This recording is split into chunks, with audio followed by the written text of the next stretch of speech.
If you are 65 or older and find yourself preferring solitude over crowds, choosing quiet reflection over constant company, let me tell you something important. That choice is not a flaw. It is not loneliness. It is not something that needs to be fixed or cured. In fact, it is one of the wisest decisions you can make in this stage of your life. And I want to take the time to explain why. Not from opinion, but from truth, from science, from years of understanding the human mind and spirit as both a doctor and as a fellow traveler through the seasons of life. In your earlier years, the world likely demanded so much of you. You worked hard. You raised children. You built relationships. You attended every social gathering, every meeting, every family event. Your life may have been full of noise, beautiful noise, but noise nonetheless. And now as you reach these later chapters, you find yourself retreating into something quieter, something deeper. That, my dear friend, is not the beginning of an ending. That is the beginning of wisdom. There is a study published by the Journal of Aging Studies that followed adults aged 65 to 80. It found that those who preferred solitude and who used their alone time for introspection, creativity, or peaceful routines had lower levels of depression and higher overall life satisfaction. Why? Because they were not isolating themselves out of despair. They were choosing solitude out of clarity. They were seeking depth over distraction, stillness over stimulation. That is the first reason why your desire to be alone is a mark of wisdom. You have learned the value of your own presence. You no longer feel the need to fill every silence with words. You no longer chase approval. You have made peace with yourself, and that is a gift younger people often spend a lifetime trying to earn. The second reason is perhaps more subtle, but even more profound. Solitude sharpens your mind. In a world full of constant noise, from televisions to social media to everyday small talk, your mind can become cluttered. But when you step away from it all, when you sit quietly and allow your thoughts to settle like snowflakes in still air, your mental clarity deepens. A study conducted at the University of Rochester discovered that older adults who spent time alone experience increased brain connectivity in the default mode network, the part of the brain linked to memory retrieval and self-reflection. This means that solitude helps your brain organize itself. It helps you process your past, understand your present, and prepare your spirit for the future. It gives your thoughts space to breathe, and that is no small thing. Third, solitude is a form of self-care that often goes unnoticed. Think about how much of your life has been spent caring for others. Perhaps you raised a family. Perhaps you were a caregiver to a spouse. Perhaps you supported friends, neighbors, or a community. Giving is beautiful. But in giving so much, you may have forgotten how to give to yourself. Now in your solitude, you are finally turning that care inward. You are resting when you need to. You are choosing who to speak with and when. You are eating on your schedule. You are moving through the day not in reaction to others, but in harmony with your own rhythm.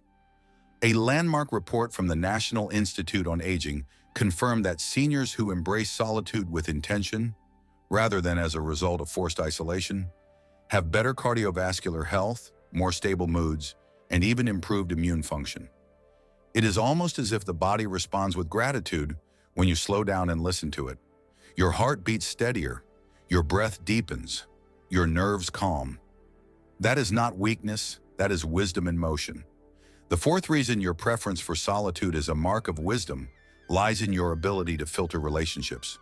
When you are younger, your social life often feels like a necessity. You say yes to parties, to gatherings, to conversations you don't enjoy, because you think that's what you must do to belong. But now you know better.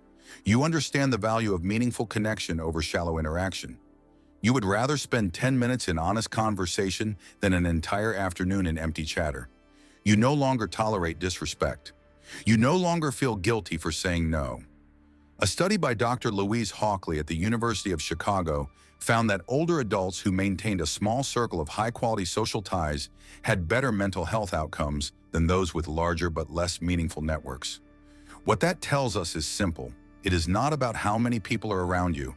It is about who you let into your world. And your solitude gives you the wisdom and space to make that choice with intention. And fifth, the final reason, and perhaps the most powerful one, solitude connects you to something greater. When you sit alone in the early morning light, when you walk quietly among the trees, when you pause to listen to birdsong or watch the rain fall gently against your window, you are doing something that philosophers and poets and spiritual seekers have done for thousands of years.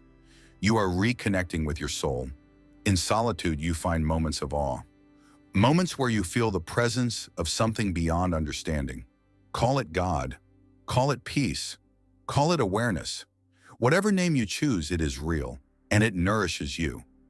A study published in Psychology and Aging discovered that seniors who spent time in solitary, spiritual, or meditative practices reported significantly higher levels of life satisfaction and inner peace. These are not people who are running from the world. These are people who are stepping into a deeper relationship with life itself.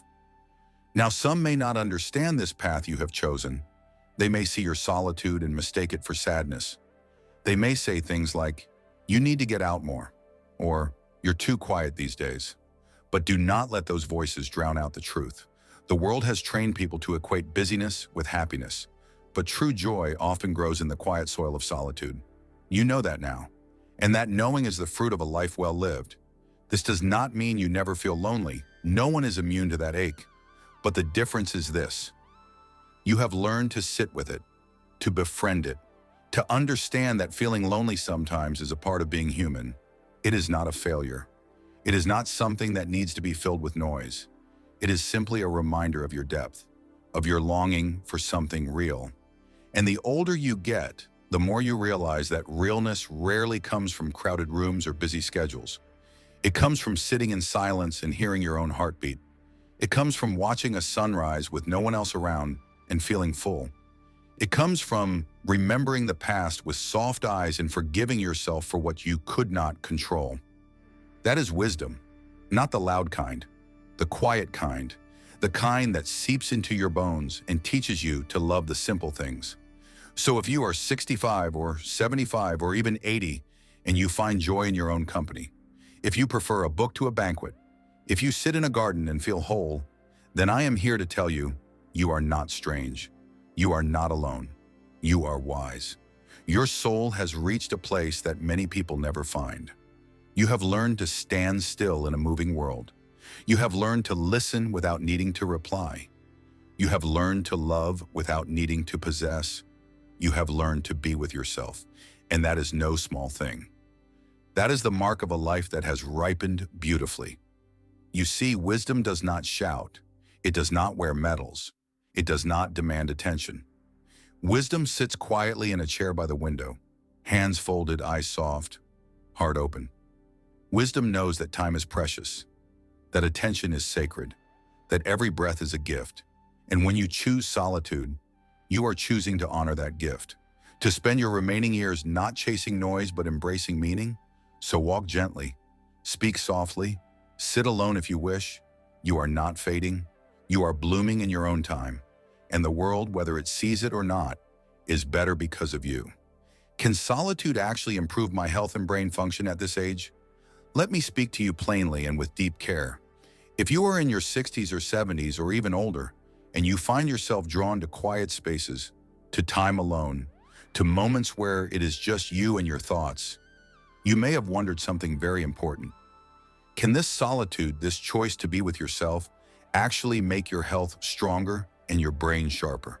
And I want you to know the answer is yes.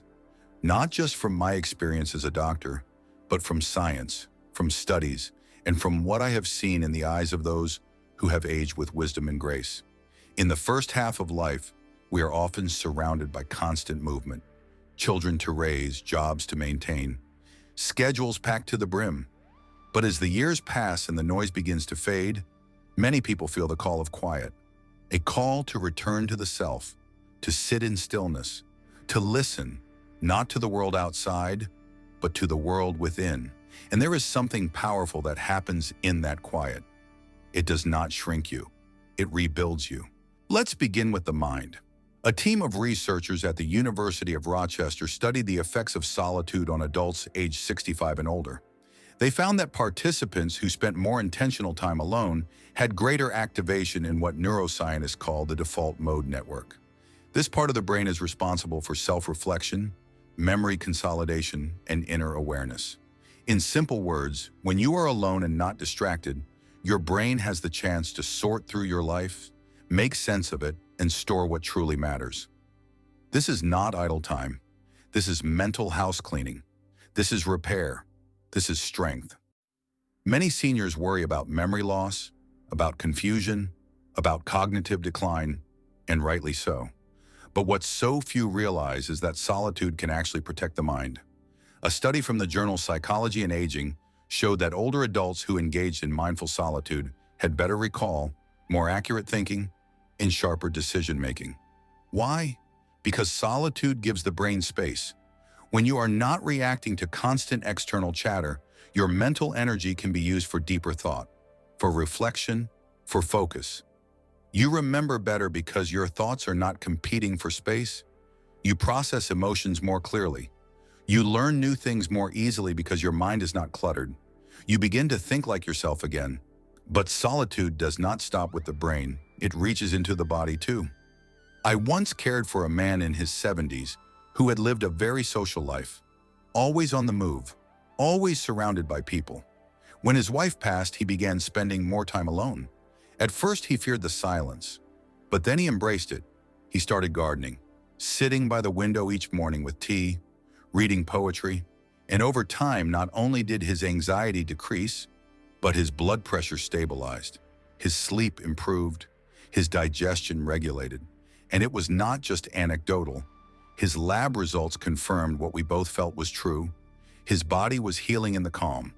A clinical study published by the National Institutes of Health found that seniors who regularly engage in quiet, self-directed activities such as writing, walking alone, or meditating had significantly lower cortisol levels. Cortisol is the hormone your body releases in times of stress, and too much of it over time weakens your immune system, your heart, and even your memory. But solitude, chosen mindfully, reduces this hormonal overload. It tells your body you are safe, you are not under attack, you can rest, you can heal. Now you may ask, what about loneliness? Does spending too much time alone not hurt the heart?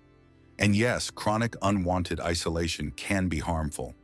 That is not the kind of solitude I'm speaking of. There is a difference between being alone and feeling alone. The kind of solitude that heals is the kind you choose. It is the kind where you feel connected to something larger, to nature, to your thoughts, to your faith, to your breath. This kind of solitude is not disconnection. It is deeper connection, just without the noise. Another beautiful study conducted at Harvard looked at the emotional resilience of older adults who practiced reflective solitude. These were men and women in their 70s and 80s who spent regular time journaling, meditating, or simply sitting in peaceful silence. They reported greater life satisfaction, fewer mood swings, and a stronger sense of meaning. One woman said it best. She said, "In my solitude, I don't feel empty. I feel full. Full of all the lives I've lived, all the love I've given, and all the lessons I've learned." That is not depression, that is wisdom. And there is something else that happens in solitude, something beyond science. When you sit alone, your heart starts to speak in a voice you may have forgotten. It reminds you of who you are without titles, without roles, without performance. You are no longer someone's parent, employee, or caretaker. You are simply yourself. And that return to self is one of the most powerful medicines we have. I have watched patients who began their old age with restlessness slowly shift into peace simply by learning to be with themselves. One man took up painting in his solitude. Another wrote letters to himself. A woman I knew started praying quietly every evening at sunset, just watching the light fade over the trees. These were not grand gestures. They were small acts of presence. And in those acts, their spirits lifted, their bodies softened, their memories grew kinder. If you are 65 or older and you are choosing solitude, you are not giving up on life. You are stepping into a deeper rhythm, one where your body has time to recover, one where your brain has space to breathe, one where your soul can begin to speak again after years of silence. And you are not alone in this. Across the world, older adults are rediscovering the joy and power of quiet, not because they are withdrawing from life, but because they are learning to live it more fully, with attention, with awareness, with grace. So yes, Solitude can improve your health. It can steady your heart, calm your breath, and sharpen your mind. But more than that, it can bring you home to yourself. And at this stage of life, that may be the greatest healing of all.